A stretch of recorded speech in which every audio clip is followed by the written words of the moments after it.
Allí jugaron con Jesús. Allí le dieron puños. Y cuando se cansaron de golpearle con los nudillos de las manos, alguien tomó un objeto contundente y con ese objeto siguió pegándole al rostro de Jesús, porque estaba ensañado de odio, estaba ensañado de venganza por lo que él había hecho y por lo que él había dicho. Qué interesante es en la casa de los religiosos donde siempre se le desfigura el rostro a Jesús. Es en la casa de los religiosos donde Jesús aparece con un rostro distinto al que Él quiere presentar en las Sagradas Escrituras. Es en la casa de los religiosos muchas veces donde se deja la figura del Maestro y se pierde la oportunidad de reconocer su señorío y su autoridad. De allí, con el rostro ya desfigurado, lo llevaron a la casa de Pilato y allí el gobernador romano lo entrevistó. Y luego de haberle entrevistado, buscando la forma de justificar otra golpiza, buscando la forma de justificar otra acción en su contra, comenzó a hacerle pregunta tras pregunta, pregunta tras pregunta, y finalmente, no descubriendo, oiga bien, no descubriendo ningún delito en la persona de Jesús, él ordenó que se le golpeara. ¿Cómo es posible? Si usted no tiene delito, no es culpable. Pero sin embargo, a Jesús lo encuentran inocente y lo entregan para que se le golpee. Pusieron una corona de espinas. Pilato quiso intervenir en su favor. Ofreció un reo a cambio de Jesús. Pero los judíos no quisieron. Finalmente, Pilatos lo entrega a los judíos. Y entregado a los judíos, surge un planteamiento tan vergonzoso y tan vil. Pilato tuvo compasión de Jesús, de aquella causa que parecía ser inocente, de aquella causa que parecía ser ridícula, de aquella causa que parecía ser ignorante. Pilatos tuvo compasión de Jesús y declaró que se le pusiera que él era rey de los judíos. Sin embargo, los judíos lo protestaron. Y mira cómo lo protestaron.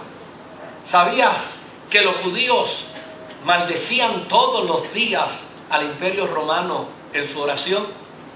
¿Sabía usted que los judíos maldecían todos los días al emperador en su oración? ¿Sabía usted que los judíos todos los días decían que los romanos con su emperador serían el carbón que incendiaría el infierno? ¿Sabía usted que los judíos todos los días agradecían a Dios que no eran como los griegos malditos que habían venido a invadirle y habían venido a tomar posesión de sus tierras? Pero en esta ocasión, note bien lo que ellos dijeron. Ellos dijeron: nosotros no tenemos más rey que al emperador. El odio era tan grande, la incapacidad era tan grande, el deseo de destruir a Jesús era tan grande, que llana y sencillamente preferían tener al que maldecían todos los días como su Dios, como su Señor, antes que tener al que Jesús les hablaba como el Dios y Padre de ellos. De allí lo llevaron al Gólgota. y en el Gólgota le crucificaron. Ahora los evangelistas, Mateo, Marcos, Lucas y Juan, cada uno de ellos recoge una serie de expresiones, todo dependiendo de la información que recibieron, todo dependiendo de la información tal y como les fue llegada, todo dependiendo de la investigación que pudieron hacer. Pero ellos recogen lo que llaman 7 palabras dichas por Jesús desde el madero. Desde luego, el profeta Isaías había dicho con respecto a Jesús: mas él herido fue por nuestras rebeliones, molido por nuestros pecados. El castigo de nuestra paz fue sobre él, y por su llaga fuimos nosotros curados.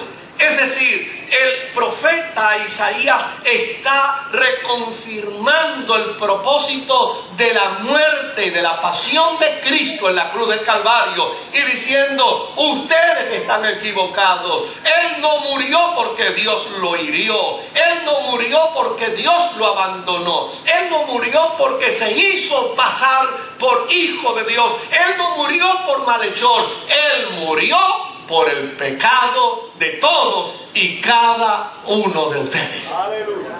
Era como si el profeta Isaías tomara la realidad de ese contexto histórico de Israel y aplicara esa realidad de ese contexto histórico dentro del propósito de Dios para ahora decirle, no solamente a Israel, sino a todos los hombres y a todas las mujeres en la redondez de la tierra, la razón por la que Cristo muere en la cruz es porque Él te sustituyó en el madero, porque Él llevó tu dolor, porque Él llevó tu pecado, porque Él llevó tu maldad, porque Él llevó tu injusticia, porque Él llevó tu desobediencia, para que de esta manera tú pudieras reconciliarte con Dios. Gloria a Dios.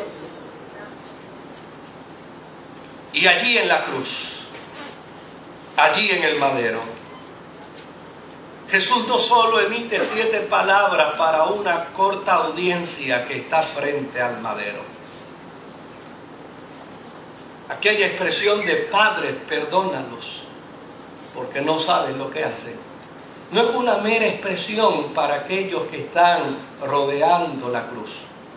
Porque a fin de cuentas, Jesús dijo: yo doy mi vida y la vuelvo a tomar. Era un acto voluntario, era un acto a conciencia, era un acto donde Jesús entendía y sabía que llegar al patíbulo de la cruz era la alternativa de los seres humanos. Pero note bien, emitió una palabra de perdón. Y no fue una palabra de perdón meramente para los que le pusieron clavos y horadaron sus manos. No para aquellos que latigaron su espalda. Emitió una palabra de perdón para toda la humanidad.